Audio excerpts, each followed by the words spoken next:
podcast. I'm your host, per usual, Sean Tyson, here with Zoo and Peebush. How you guys doing?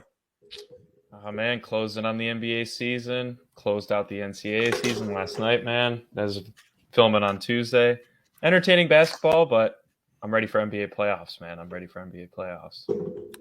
All I gotta say, the power of the AP poll trend, There man. you It's go. strong on this one, man. I'm telling you. Based on my list, man.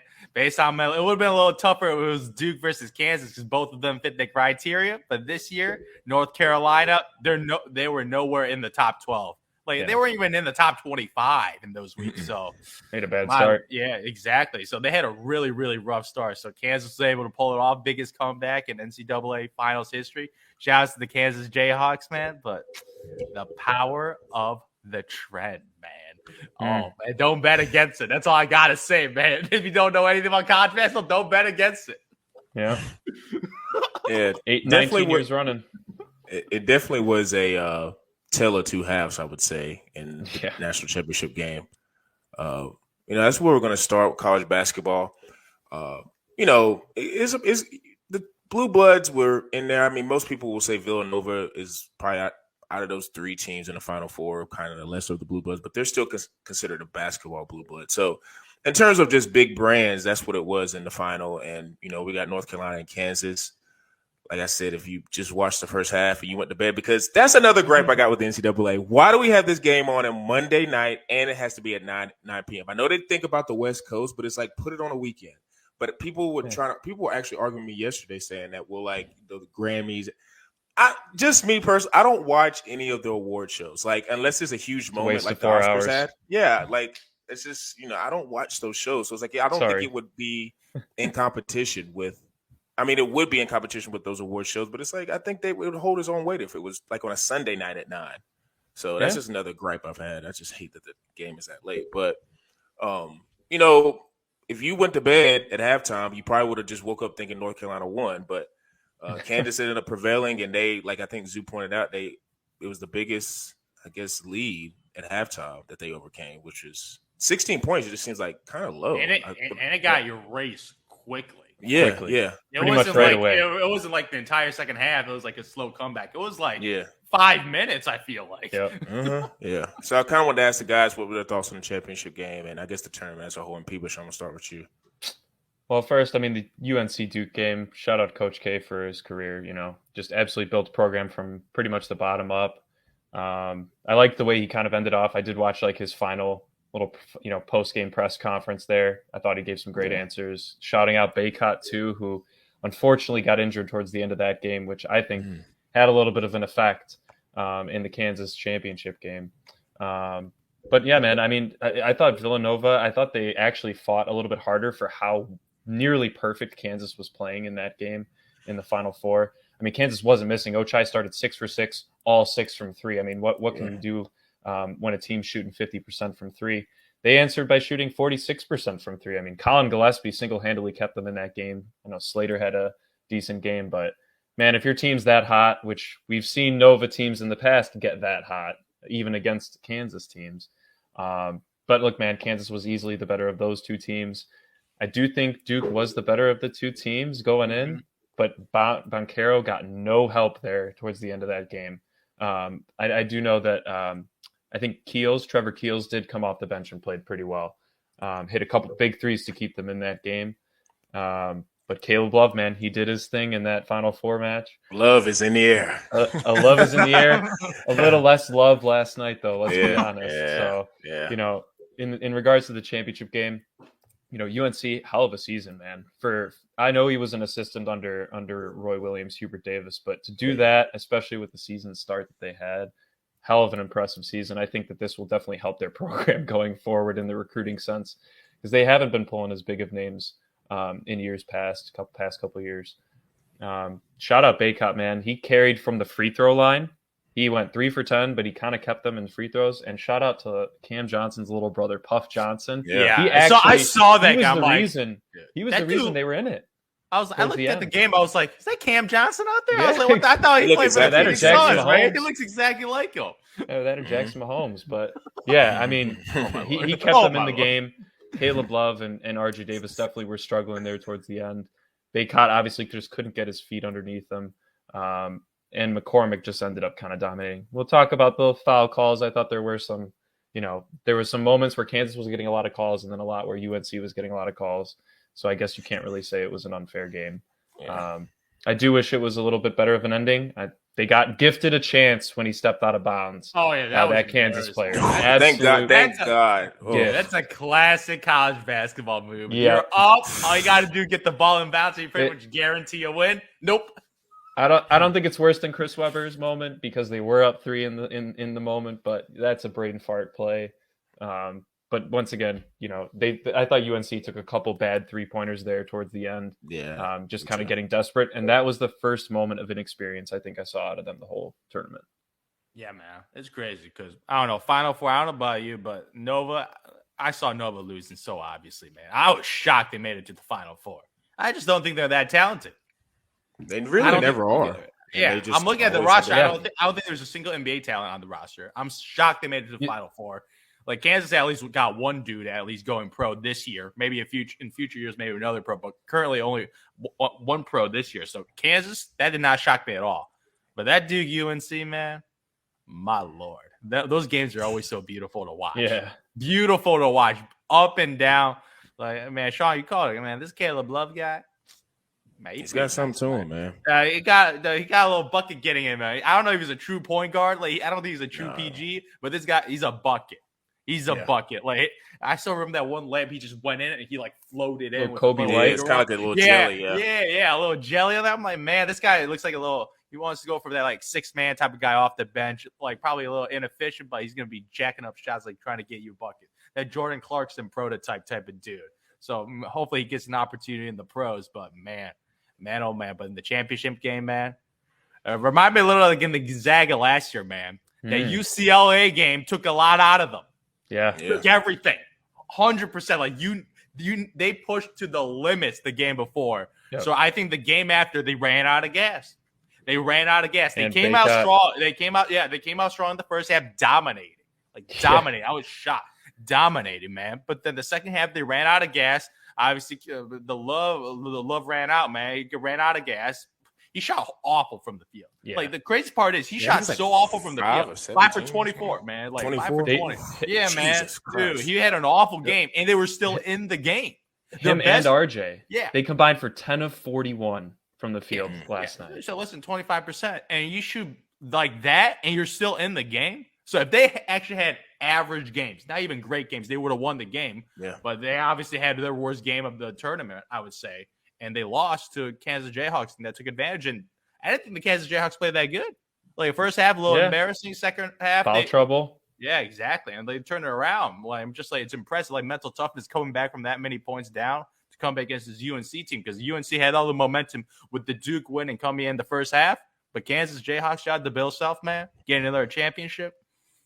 Yeah, man. Shout out Remy Martin, man. He was the difference maker towards the end of that game. Those threes, I think those threes really kind of set it off. Yeah. He put up 11 on 100% shooting on just 4 shots in the second half, man. That'll give you that one little boost.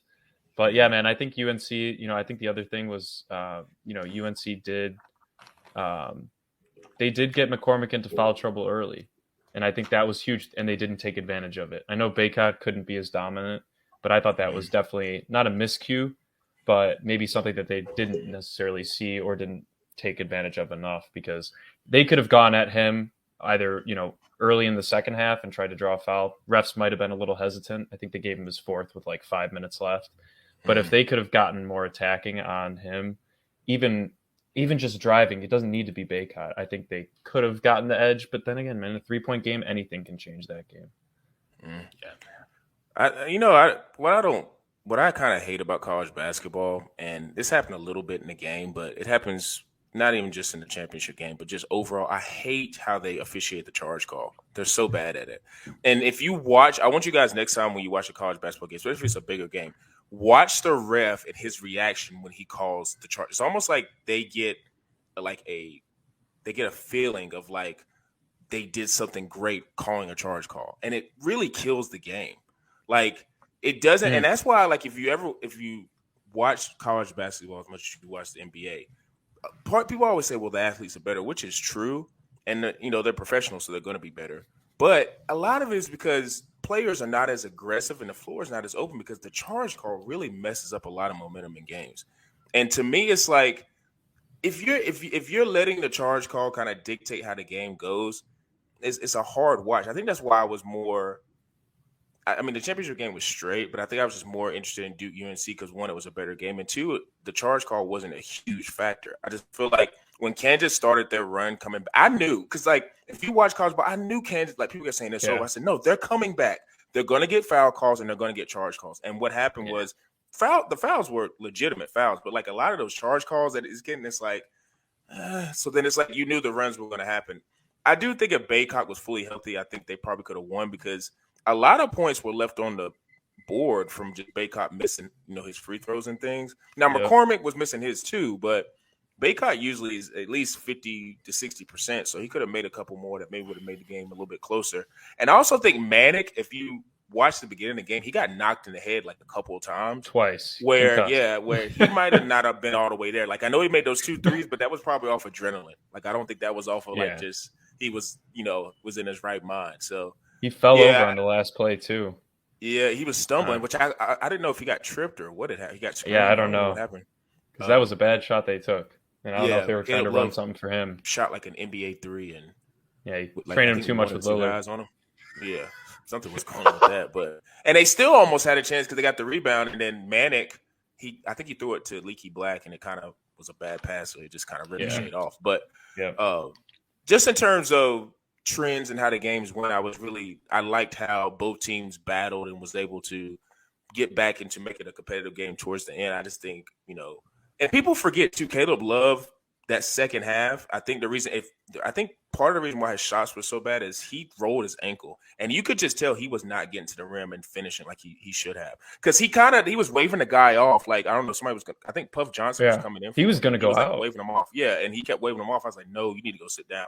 But I guess it's like if you sit down on that ankle, it may blow up and then you might not be able to go back in. So he probably just but once he got hurt, I kind of figured, I was like, I don't think they're going to have enough because RJ wasn't cooking. And I don't know if you guys watch how RJ, he's got a really good shot, but he just doesn't have that second gear to blow by guys. No. So it's kind of like with, Kansas. He's a wannabe Chris Paul. Yeah, he's a little bit more of a shorter guy he's a short 2 guard to me, which I still like his NBA potential because I just like how he plays. But, I think when Caleb kind of turned his ankle and Baycock just didn't see himself, I was just like, I don't think UNC could hold on. So, in terms of just NBA guys, I think Caleb has the best potential out of everybody on the court. I still think he's just a guard. He's not going to be a point. Now, he could go to the right coach and he could transform him into a point, but his mentality is to score. So, scoring. I think he Typically has UNC. He just has the ability to get his shot off. He has a nice, his shot in terms of motion doesn't look crazy. I think he could become something to where he could maybe max out as a 6th man on a really good team somewhere. Like I said, that UNC, and even if he doesn't have the greatest NBA career, he's going to be in UNC. That shot is right there with Michael Jordan's shot, literally. And just in terms of, and it might be even better because the stakes of it. Yeah, Final Four. You Duke. retired Coach K, and you was the guy that made the shot to do that. You're going to be in UNC. You're not Michael Jordan, but you're going to be up there in terms of just moment. So, regardless of what happens in the NBA, he has a hell of a, he could, if he wants to go on the coach and do whatever, he has a lot of things going in his favor in terms of the UNC fan base. So I think UNC overall in the tournament just played a little bit above their head. Their guards came to play in most of the tournament games, and shout out to Hubert because, a lot of people were saying, well, UNC was playing over their heads, but I think Hubert, that's different from Roy's. He runs more NBA type stuff. Because when Roy was coach, he was very focused on the big man.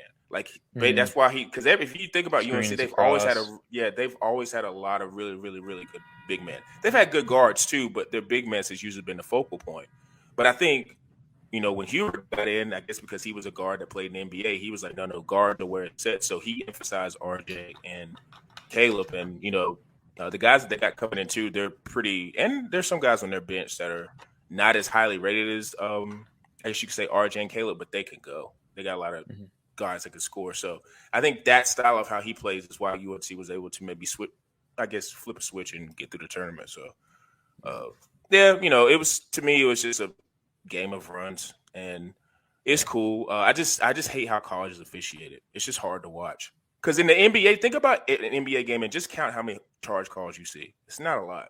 Well, nobody wants to put their body on the line. There's not as much passion Yeah. in the NBA. Let's be honest. They're there to do a job, not Yeah. to lay their not to. And play I for think I pride. still think though. I just still think though, like It's a different. charge call to me is just a bailout. I hate the call because it gives at defenders who are not that athletic. If you can just kind of get there and fall back, like yeah, you're falling down, but I feel like if you're a defender, guard them. Stop getting a charge. Now I understand the restricted area. I get that because you can't just have people barreling everywhere. But like I hate because it just to me like it bails the defender out. I think it's. I don't have any problem with it if you're actually face guarding the guy because that means you're shuffling his feet and you're actually predicting his moves better than himself. Yeah. If you can get in front of him and he's gonna, and you when somebody gets in front of you, you naturally want to lower your shoulder to get by them, right? That's how you get an angle. So that's a charge. What I think I have a problem with is, and I think college players do this a lot, is when they're on the offensive side, they don't look for charges. I think if college players looked for charges more, they just kind of like barrel and then pass the ball and then they run into the guy and it's a charge, right? Well, you got to stop and then make the pass. I mean, you see that all the time. But I agree. I mean, I think it's the most arbitrary call you can make in basketball is a charge block call. Yeah. And it does affect in a big game like that. Yeah, of course they're going to be heightened. But if you're willing to, I think as a defender, do that, and you have the skill to stay in front of them, you were just quicker than them. You deserve that. Yeah. Speaking of the NBA, we'll be going over our all NBA teams. Now, we chose to do 3 because of they do 2. We do know the season's not over, but it's over. Like right now, there's nothing that nobody's going to be able to do to be like, oh, maybe that switches my mind. But we're going to have a, I guess, breakdown of all of our teams as a collective. Like I said, there's 3 of them. Do we kind of want to do it like the draft, or do we just want to? How do we want to do it? Now we should go off first team right now. All NBA first team. I think Zoo, who's yours? All NBA first team because I'm using by position because sometimes there's some finessing right now where you can. I did finesse, but it's on the third team. Embiid as a forward. I'm like, nah, he is. I didn't do that. No. Center is a center for me, but I think forwards you can move between small and power. Forward, So like for me right now, I got Luka Doncic lock as a guard, lock. I didn't even need to think about Devin Booker lock. I'm gonna reward him for the Phoenix Suns. This dude without CP3 this year, then they were bullying team. Yes. Yeah. Chris Paul without Chris Paul, who people thought last year was an MVP candidate. Stop it. They're good without him. This team is so damn good. Cam Johnson, Mikal Bridges, Jay Crowder, like DeAndre Ayton. This team they're by far the best team in the NBA this year, and Devin Booker is the best player on that team, so I'm going to reward Devin Booker. Nice. And he's putting up 26, 5, and 5. That's no laughing matter either. So I think for those guys, for me, that was an easy decision. Giannis at the forward position. Come on, man, this dude. Especially after these past weekend, man, my Lord, if he wins MVP this year, I won't even be mad. Not my pick this year, but I could totally understand if you vote Giannis MVP because his defensive ability, his help defense is incredible. Yeah, when he's off the ball, he comes out KD trying to shoot a game where he helps double team, perfect timing, long arms, amazing defender. And then my other forward is going to be Jason Tatum. Jason Tatum this year, 27 points, elevated his game to a superstar level, man, leading the Boston Celtics. Ooh, they were off to a rough start, but Jason Tatum, man, the best player on the team right now in the center position, Nikola Jokic, man. I think he's my MVP this year, so I'm going to put him as All-NBA first team. No disrespect to Joel Embiid, but Jokic this year, he leads every analytic, man. Every analytic favored Jokic. When he's off the court, the Nuggets are ass, man. They're booty cheeks, man. They really are, though. They do, man. Aaron Gordon is your best player without this dude. Come on, man. Like Barton. Yeah, Will Barton. Will Barton.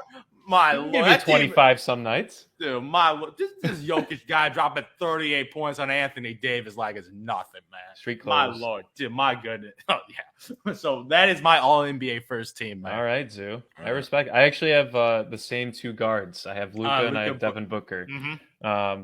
Contemplated putting Ja in there, but I think he's missed a little bit. Too many games. Too many games. Mm-hmm. So those are my 2 guards. Who I agree. I got DeMar DeRozan as my small forward, all NBA first team. I just think the performances he's put up, especially with Levine out, he was definitely the one that was out of the 2 stars more so this year. You got even though they've kind of fallen off a little bit. Him individually, I would have had him, but because the Bulls have fallen off a lot. Yeah, because then I have Giannis as power forward. Completely agree with you, Zoo. Absolute stud. And then I am also rewarding Jokic just because of his stats. I know Embiid has a better record technically, but what Jokic has been able to do pretty much entirely by himself all year. It is so low. Without MPJ for maybe except 5 games. He was out pretty early. Yeah. And obviously no Jamal Murray all year.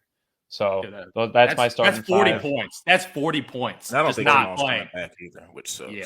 Yeah, exactly. So the only difference, I guess, Zoo, is you got Jason in there and I got DeMar at our small forward position. Yeah, man. Gotcha. Yeah, that's understandable, but man, oh man.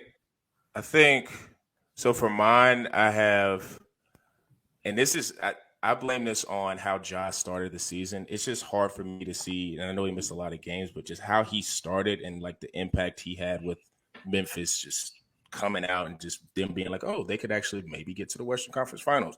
I put him on the first team because it's just I can't get that out. I just can't get it out of my mind. Devin, I got at this shooting guard position, which you can say shooting guard. Oh, you don't have Luke. You don't have the Don. Oh, you don't have the Don who's putting up 28, 8 and 8. The guy put up a who's the triple-double. entire offense. He's always put up a He runs triple-double. the entire. He turns Spencer Dinwiddie into a stud. That is Spencer Dinwiddie. Spencer's been solid. No, he was awful on the Washington Wizards. Was just so toxic. I think Washington is just so. He was awful on the Wizards. Good on the Nets, though. Yeah. Yeah, he was. Who's the other guy? Who was the other guy that got traded from the Wizards? The tall guy I always make fun of. Bertans. Yeah, that dude's been awful. I think he's like better than he was with the Wizards. I think the Wizards are just a bad program. Bertans is ass still, man. He's still ass, but he's I don't think a little less ass. Yeah, he's a little less ass than what he is. Devin, and like I say, I was kind of contemplating Booker and Luka just because Booker. I think his thing is he always gets the short end of the stick of like, we don't talk about him a lot because I don't know if it's because his game's not flashy. He's just an efficient scorer, whatever it is. But his team, if you think about finals teams, and usually the teams that go to the finals, that next year, they're usually always kind of in the middle of the road and they have like a tough start. But Booker didn't do that. He's been consistent the entire year and his team has been one of the best in the league. So I had to reward him for that. Giannis, Tatum's a guy for me who next year I want to see get an MVP because I think he has that type of potential in him. Boston started out slow, and you know what I think part of that was Udoka was just a new coach and trying to figure out his defensive system. His defensive system. Trying to figure it out. And I think we just I was part of that. I kind of overreacted. Like you got to just get rid of Tatum and Brown, split them up, but you just got to give him time. Man, stop it. I do those think those two guys are too good. If they want to be a number 1 seed in the East, they need somebody else. I don't think necessarily now trading one of the two is a necessary thing to do. No, you can't. In order to get that player.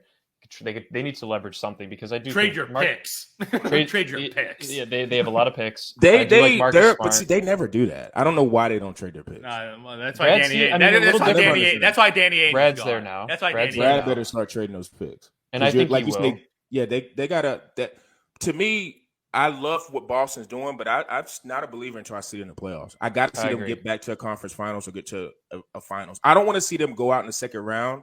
And then be like, well, we'll just build the draft. No, you need to trade those picks and get like a true point or something to build around Jason and Jalen because everybody keeps saying they're in their 20s. Like, well, 2 to 3 years from now, they'll be in their mid to late 20s. And if you're not getting to the finals, that's going to be a huge problem. They're going to leave. Yeah, or that they could leave that too. And with first team All NBA center, like I just went with Embiid because I saw the 44-point game and was like, this dude's just nasty. Like it's no win or lose with those teams. Like it's just like that game. Like I guarantee if I didn't happen to watch that game, I would be like Jokic because I watched the Jokic go against the Lakers and he was just dominant. It's just you can't go wrong with either of those two. Like no, either one is going to be doing the first or be on the first or second team. Unless you're a huge Karl Anthony fan. Hopefully we get them most right, so these men can get their incentive bonuses and get on an All NBA first team, man.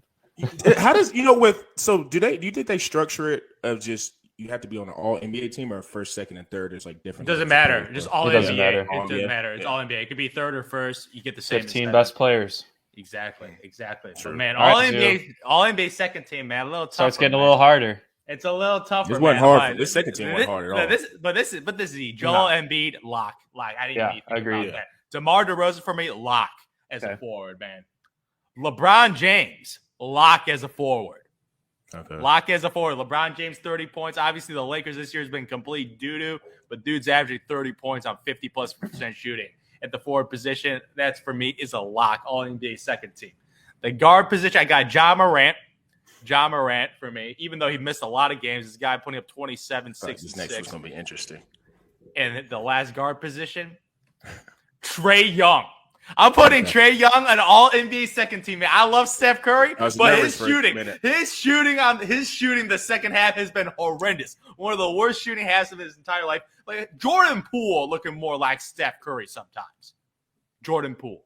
I got an interesting hot take about Yeah, Jordan Poole. We can talk Jordan about it Poole after, this year has come out. Like we forget how young You this putting guy him on is. third team? Not Jordan Poole. No. But I'm telling you, this guy, when I watch him play, I'm like, this guy can be a 20+ point scorer, like consistency. I thought he was just a little 6-man type of dude, but he's really shown. He got a little dribble package. So right now, like Steph Curry, he's down there in the third team. But I'm avoiding Ice Trey because he's got Atlanta back in the playoffs again, man. He's pretty much locking up the 8th seed. Ice Trey's putting up 27 and 10. He's the entire Atlanta Hawks offense right now. Like Atlanta this year is a mess. But with Trey Young, your offense is good just with Trey Young. He's a one-man offense. show. So, exactly. And he's still averaging 8 assists. Yeah. No, 10 assists, man. Is he up to 10 now? Yeah, Oh, man. my Yes, Lord. sir, man. Dude, I'm telling you, man. She's a true point, man. So I'm going to reward Ice Trey, man. Ice Trey. I like that. Zoo, I don't think you're going to like mine. Pretty notable Villanova alum point guard. His name's Kyle Lowry, second team All-NBA. No, I'm just kidding. Also, I do want to slide that in, though, because I think he's actually the most notable Villanova NBA alum, and I think that's funny. He might be. That's a little sad, then. That's a little sad, then. And a little bit better than Jalen Brunson, but either way. Zoo, once again, we got the same guards, man. Mm-hmm. I passed up on Steph for second team, obviously, just because of his injuries this year. Team's still doing fine, partially because of Jordan. And then I got LeBron at small forward. I mean, I think he's barely still holding on to the lead for 30.3 points, man. I think 30.3. Giannis might be at 30.2 or something like that. So, well, he plays against the Bulls tonight, so okay, he dropped 30. He'll be fine. And then I got KD at power forward. I just think all that KD has gone through this year, he's still kept the Nets somewhat relevant in a conference that has much less easy games now than it has in years past, just because that bottom half is kind of a joke. But you look at that top 10 in the East, obviously including the Nets themselves, they're all solid teams that can beat you on any night. So I do got to throw KD in there. And then once again, Embiid is an absolute lock. There's really only 3 centers, I think, Jokic, Embiid, and maybe one other. So it was pretty easy, man. It was pretty easy at this. There is a clear drop off at the center position. But I do still got to give Ja his props, man. He absolutely stormed out of the gate, especially from that December through like February run. And obviously, pretty much the team's been carrying it forward for him since. But I've said this multiple times. I do think even though they're way above 500 against him, they might have 18-2 without him or something like that. I do think in the playoffs you still need him by far. You need a guy that you can go to, give the ball. We saw him do it to Curry last year in the play-in game by putting up 35, 7 and 7. So. Ja's definitely on my All-NBA second team, but I do think they need him back heavily in this next 10 days or so if they really want to make a push to that Western Conference. Conference. Lie. This injury, people say, don't worry. If I'm a Memphis Grizzlies fan, I'm worrying. Yeah. I am worrying. They keep pushing it back. Mm-hmm. Yep. Mm-hmm. I'm just like, man, like Ja Morant, the way he plays, man, he just looks like an injury. Like I say, he reminds me of D Rose. So every time this dude's not playing, I'm worried. And Memphis should be worried, even though they're like winning 90% of their games without him. Yeah, exactly. Which is wild. Yeah. I agree with people. It's the playoffs are about stars. So the 18-2 is cool, but when it comes to playoff basketball, the refs call it differently, and stars is that's why you pay your stars is to show up in the playoffs. So yeah, they're definitely gonna need Ja. For me, my second team, I put Luka and Trey at my guard spots. You know what's crazy? I was looking at their like just stats and stuff, and they're like right neck and neck with each other in like PER in terms of how the player efficiency things. I thought that was kind of crazy. And Trey, to me, like he really has an argument for first team because I just can't get over how as a small guard he's almost averaging 30 and 10. It's insane to me. Yeah. And like if you look at the Hawks, you take him off the Hawks would probably be like at the bottom third of the Eastern They'd be rivaling the Magic. Yeah, man. Yeah. Like so he's a huge impact in terms of how he plays with the Hawks. For me, forward spots I got Durant and LeBron. They're both basically averaging 30. Teams have been doing well, but it's all NBA. They just continue to score and they continue to impact their team and do what they need to do. So I feel like that was a no-brainer. And then I got Jokic as my center. Like you say, him and Embiid are the only two guys that you really could flip and it just would not matter. They're just two of the more dominant centers, and it would be really cool. Don't think it'll happen this year with the finals matchup, but it would just be cool to see two big guys playing a huge stage like that because they're not just the big guy in terms of, well, these are just burly guys who get points in the post. Like they can dribble. Jokic is basically a point forward, point center. Skill. Like, yeah, so it would be really interesting to see something that would be a little bit different from the traditional guards or forwards or whatever. So I'm just like these centers that we're watching. Like I think I said this like a year ago. These guys are all-time centers, man. When you make an all-time centers list, Joel Embiid and Nikola Jokic, when their career's over, they will be in there.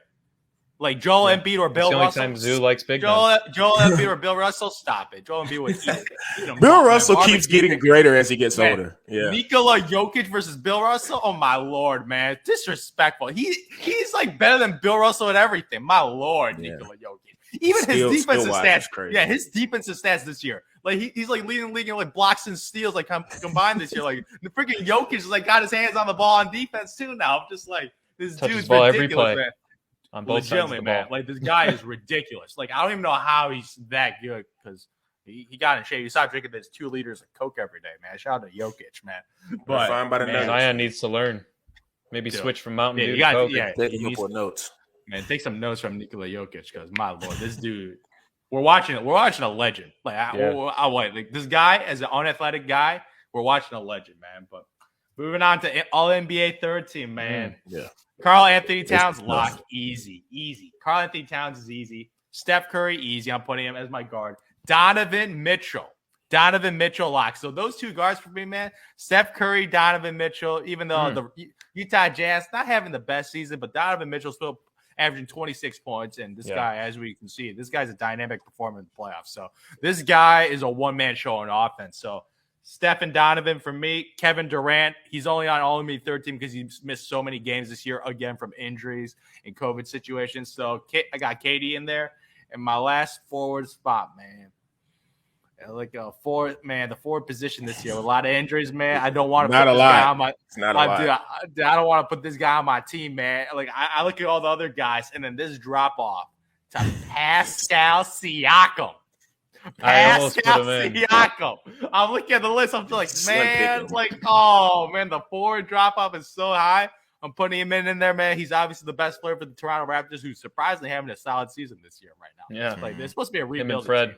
Him and Fred VanVleet, man. But yeah, I'm not feeling so good about ICP being an All NBA third team. But I did remove him from mine, Zoo.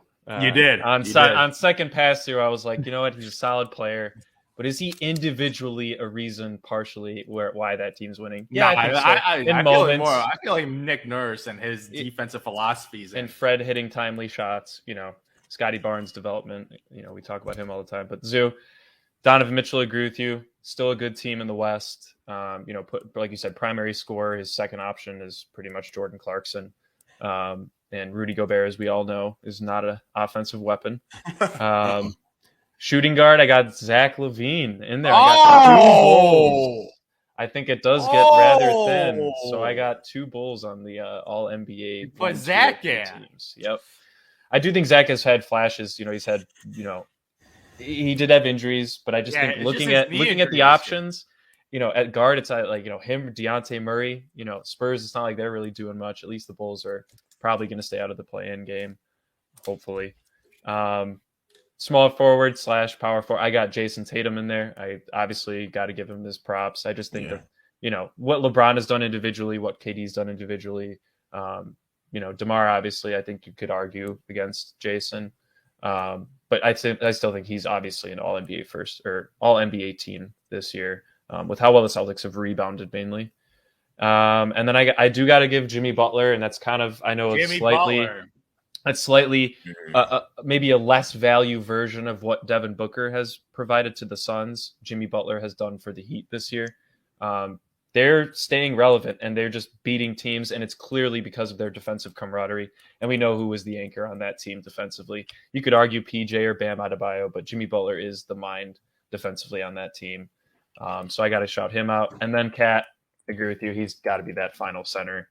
Those are kind of the top three centers, and really there's a massive drop off after that point. So kind of running out of options. Because right after that, you got Gobert, who's just a defensive guy. Yeah, he would have been Nikola Vucevic.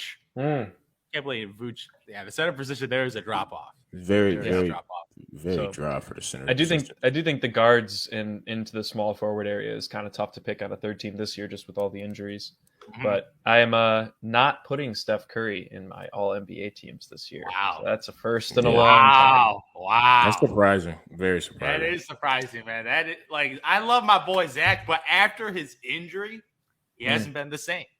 He has been the same. His efficiency has gone down. Steph?